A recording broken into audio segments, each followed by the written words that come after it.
Devoted dog couldn't stop crying at the shelter after he realized that he had been abandoned.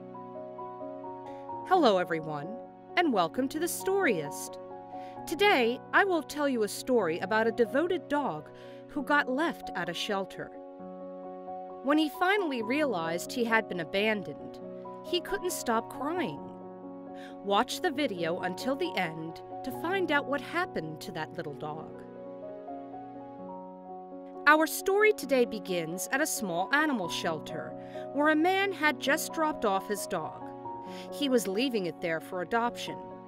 The man had gotten the dog when it was little, but now that it wasn't a puppy, he didn't want it anymore. So he left the dog at the shelter and never came back. But the dog didn't understand what was happening. At first, the dog was cheerful in his little cage. Surely his owner would be back for him soon. After all, he had always been a good dog. He only chewed on his owner's shoe that one time, and he almost never went to the bathroom in the house. He thought about all the fun walks that they used to go on. Surely his owner would be back soon to take him for a walk, and then they would go back home together. The next day, the little dog was still cheerful. He spent most of the day thinking about his toys. He missed his toys, like he missed his owner. He especially missed his walrus chew toy. It was pretty beat up after a few years of playing, but he loved his little walrus. It squeaked when he grabbed it with his mouth, and it was his favorite. He thought about how he would bring it to his owner to throw when they would play fetch in the yard.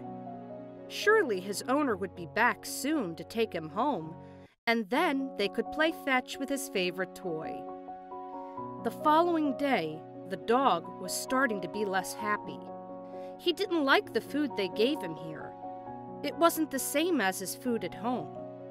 He really liked the food his owner gave him and would always get really excited when his owner would pour the food into his doggy bowl.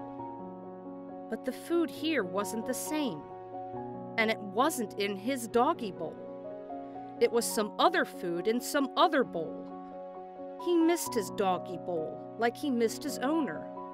Surely his owner would be back soon, the little dog thought. And then we can go home and eat dinner like we used to. The day after that, the little dog started to get worried. Maybe his owner had forgotten about him somehow. Yes, he thought, that must be it. He brought me here for a little while, but then forgot where he left me. The little dog thought to himself, surely my owner will remember soon. He'll see my leash and remember that he needs to take me for a walk. Or he'll see my walrus and remember that we need to go out in the yard and play fetch. Or he'll see my doggy bowl and remember that he needs to feed me. The little dog got hopeful again. But the next day, his owner still didn't come. In fact, a whole week went by, and the little dog's owner never came back for him. When the week passed, the dog finally realized the truth. He had been abandoned here by his owner, and he was never going to come back. Suddenly, the little dog became so sad that he began to howl and cry. He didn't want to be left here. He loved his owner, and he missed him dearly. Was I a bad dog? He thought to himself. Did I make my owner angry? I only chewed on his shoe that one time, and I tried really hard not to go to the bathroom inside. I guess I didn't try hard enough. The poor little dog cried some more. I'm sorry, he thought to himself. I'll be good. I'll be a good dog, I promise. I just want to go home. But his owner never came. The little dog had always been a good dog, but the owner wasn't a good owner. But the little dog didn't understand that. He loved his owner, so he blamed himself. And the more time he spent at the shelter, the sadder he became. He would cry all day thinking about going for walks. He whined at anyone that walked by, thinking about his walrus chew toy, and he would howl all through the night, thinking about his doggy bowl and his favorite food. He missed all of these things from his former life, but most of all, he missed being loved by his owner. The little dog felt lonely, so he cried and wouldn't stop. There were always people walking by the little dog's cage at the shelter, but nobody wanted to adopt him. Most people were there for a puppy, and since he was always crying and howling, no one could see what a good dog he really was. But then, one day, a little girl came into the shelter with her parents. She was so small she could barely walk, but she toddled up to the little dog's cage and put her fingers through the cage door. The little dog could sense that she was scared by all the big animals and loud noises around her, and he didn't want her to feel afraid. So he stopped crying, walked over to the door, and licked the little girl's fingers. She laughed, and the sound made the little dog happy, so he did it again. She giggled again, and the little dog heard her father say, "Well, it looks like you made a friend already."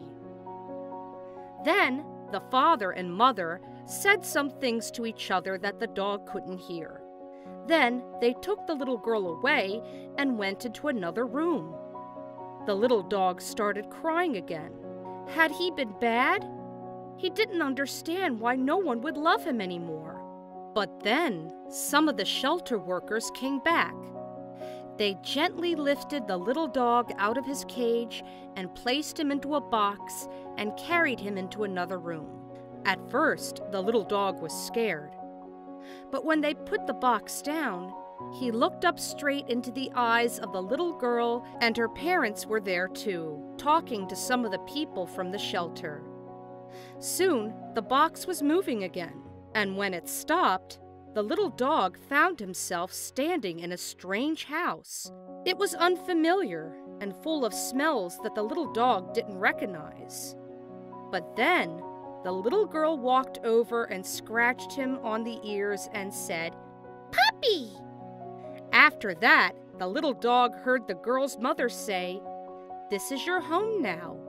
You live with us." The little girl toddled over to something on the floor a few feet away and said, "Puppy!" The little dog ran over to see what was on the floor. It was a leash. That meant there would be walks. The little dog's tail started to wag.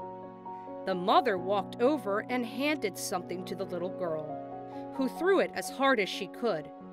The little girl managed to say, "Fetch!" And the little dog scrambled over to find the bumblebee chew toy. It squeaked when he grabbed it in his mouth, and he went to return it to the little girl. But she was already toddling off into another room. The little dog followed and saw what she had been leading him to. A little doggy bowl decorated with little doggy bones on the sides, and it was full of food. The dog barked once happily. He was excited to have a new leash, a new toy, a new bowl, but most of all, he was happy to feel loved again. And unlike his previous owner, the girl and her family didn't give him away when they got tired of having a dog. They went on walks with him, played with him, and gave him treats for the rest of his doggy life. And most importantly, they loved him every step of the way, and he loved them back just as much. If you like this story, don't forget to hit the like button and subscribe, and make sure you turn on the notification bell. We'll see you in the next story.